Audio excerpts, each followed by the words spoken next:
Welcome to today's presentation, and today we will be tackling the research term called reconnaissance. Reconnaissance, as the word is sounding big and complex, but today we want to break it down. We want to deconstruct reconnaissance for a simple understanding. Remember, yesterday a presentation was about a pilot study. And today, I'm moving from pilot study to reconnaissance. And many people confuse the difference between a pilot study and reconnaissance. Pilot study is whereby a researcher goes to the field in a small-scale area to understand the area, to test the tools, so that they can be able to roll out the research. But this is different. Reconnaissance is whereby a researcher takes a step going down to the field or the study area, so that he understands the study area before the actual research. Because there are many dynamics in research. When you go to the field, you can discover things are not working out as anticipated or planned. Now, a pre-visit will give a researcher to go there, to understand the area, to get the knowledge, to take stock of them, and then design a strategy for it. And that's why today we want to understand reconnaissance or pre-visit, and we want to know why. What are the reasons? Why is it important to conduct a reconnaissance in research? At the end of this presentation, you will agree with me that reconnaissance is very important. Many researchers, they usually go out, they conduct a full research without having a pre-visit of the area. Now, why? Number one, follow me and take you through these 4 steps or 4 reasons why we should have reconnaissance. Number one is that reconnaissance enables a researcher to familiarize with the area of study. And he can familiarize in regard to the topography, the terrain of the area, so that you can be able to know which are the routes to be used, how to access the area, what are the alternative routes in case of any challenges. 2, what is the language that is popularly used in this area? Because language is critical. And this one also can determine the research assistants to be deployed. Sometimes the research assistant should be well versed with the local language. It can be a requirement. Another issue is the socio-cultural factors or considerations that you have to put in place. Also, the time it can take a researcher to conduct research in this area. So after familiarizing with these factors, now a researcher can be able to estimate time. Now, after familiarizing with the area, now we move to the next point now. This one, number 2, is to anticipate possible challenges to be faced in the field. In research, there are many challenges. But now, going to the field, a pre-visit to this field or this study area, we can be able to anticipate these challenges. And this is some of them. I've listed them here. Is number 1, the weather conditions, weather and climatic conditions of those areas. There are areas which are flooding, or maybe there are areas which are dry, hot, even sometimes windy. And all these factors can really affect research, these conditions. Number 2, there's this serious challenge of language barrier. And I've already alluded to this in the familiarization of the area, whereby language is critical so that we avoid this challenge of language barrier. And the language barrier now here, the strategy is to come up with either translators or engagement of local researchers, research assistants from these communities.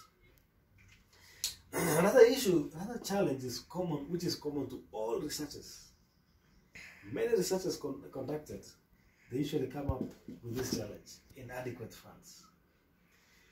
Now, when a researcher goes to this field or this area of study, he can be able to estimate the total cost so that he can ensure that the funds that will be used for the full research is adequate, so that the inadequacy of funds is addressed before the actual research. Another challenge faced here is resistance from the community, the host community. Sometimes a researcher can go to a community whereby there are challenges. For example, you go area where there is a land dispute, border dispute or boundary dispute, and you find community already they're in conflicts, and you go and conduct a study, you might experience resistance in this area.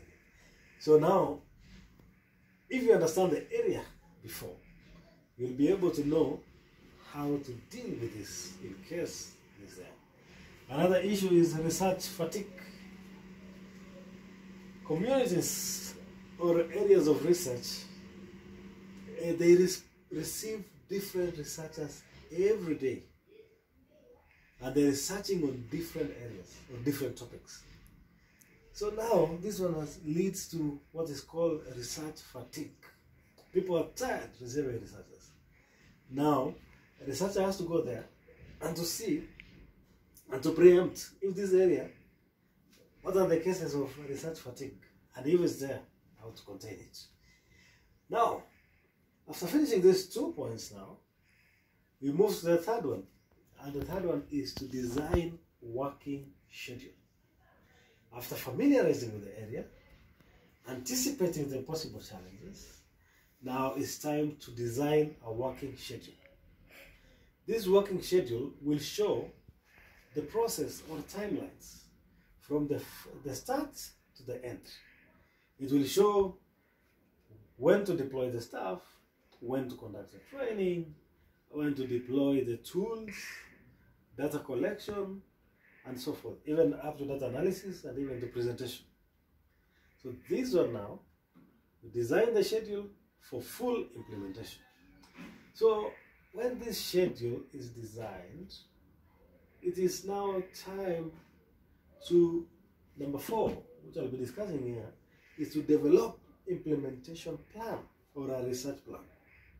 And this research plan can contain the following. Number 1 is a list of data collection tools, the various data collection tools, maybe questionnaires, a focus group discussion guide, key informant interview schedules, and so forth. Number 2, who are the research team? Who are the members of this research team? Researching from, starting from the researcher himself, the team leader or the coordinator, the research team, research assistants, and the different teams. So you have their list, their qualifications, their areas of interest, and their strengths. And these strengths can be on the data analysis or data collection. Also, because we've gone through this process, we can now have a detailed budget. A detailed budget to cover the whole research. And also, another one is to develop timelines.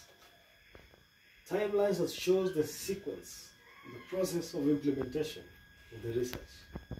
And the last one is the monitoring schedule. The monitoring schedule to monitor and evaluate the process if the targets are being met for this research, the performance of the research team.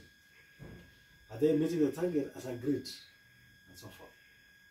Now, after addressing these 1, 2, 3, 4 areas, we'll now say we are now ready for this research.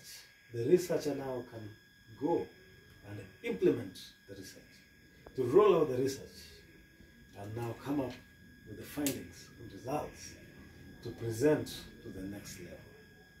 So thank you for watching, and I'll be looking forward for you to watch the next presentation which is coming up. Thank you so much.